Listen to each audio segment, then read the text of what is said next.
এখন নতুন নতুন করে কিছু মানুষ তৈরি হচ্ছে। আগামীকাল যিনি আসবেন তার পেছনে অনেকে অলরেডি লেগে গেছে। বিশেষ করে আমার চুয়াডাঙ্গার একজন, চাঁপাইনবাবগঞ্জের স্বামী স্ত্রী দুইজন, কিশোরগঞ্জের এক আল্লাহর ওলি, আগে ছাত্রলীগের সভাপতি ছিল। হাসিনা নমিনেশন দেয়নি, তাড়িয়ে দিয়েছে, বাধ্য হয়ে এখন খয়রাতি আর একটা দলে যোগ দিয়েছে। এই চারজনের কথা সারা বাংলাদেশে আমি শুনতে পাচ্ছি। মিজানুর রহমান আজহারীর নাম ধরে ধরে বিষদগার চালাচ্ছে। ডক্টর মিজানুর রহমান আজহারীর নামে জামাতের প্রোডাক্ট বলার কারণে আল্লাহ একজন জাহান্নামের কীট জাহান্নামে পাঠিয়ে দিয়েছে। এই কথা বলেন না কেন? সাবেক এক প্রতিমন্ত্রীকে জাহান্নামের কীট ওইটা, কারণ তার আদর্শ মুহাম্মদ রাসূলুল্লাহ ছিল না, ওর আদর্শ ছিল কোন এক বাবা। এই কথা বলেন না কেন?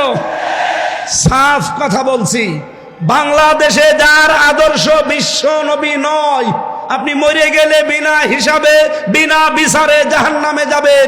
বিচারও লাগবে না, হিসাবও লাগবে না। আমি বানিয়ে বলছি। সূরা হুদ 12 নম্বর পারা 12 নম্বর পৃষ্ঠার 1 নম্বর লাইনের 98 নম্বর আয়াত। ইয়াকদুমু কওমাহু ইয়াউমাল কিয়ামাতি ফাআওরাদাহুমুন নার ইলা আখির আয়াত। যদিও আয়াতটা ফেরাউন সম্পর্কে নাজিল হওয়া, যত তাফসীর পড়েছি সব মুফাসসির আয়াতের বক্তব্যে সামারাইজ এইটাই দিয়েছেন, যেই দলের নেতা জাহান্নামে যাবে ওই দলের কর্মী সব তার সাথে জাহান্নামে যাবে।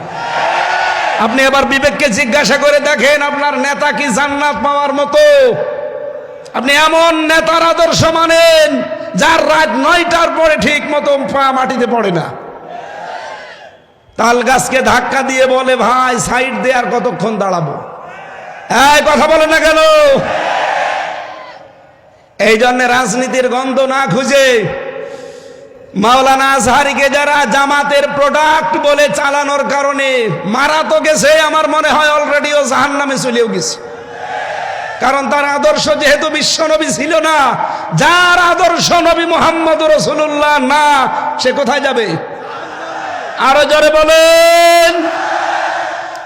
এখন যারা এগুলো বলছেন জনগণকে বিভ্রান্ত করার জন্য, উনি অ্যাক্টিভ ভাবে কোন রাজনৈতিক দলের সাথে নাম লিখাননি। কথা বলেন না কেন? আরো জোরে বলেন।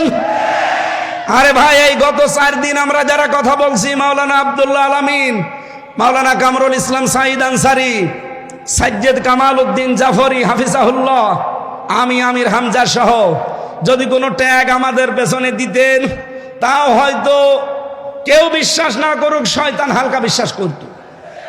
কিন্তু আপনি ওই লোকটার নামে এমন একটা ট্যাগ লাগিয়ে দিচ্ছেন, শয়তানও বিশ্বাস করে না।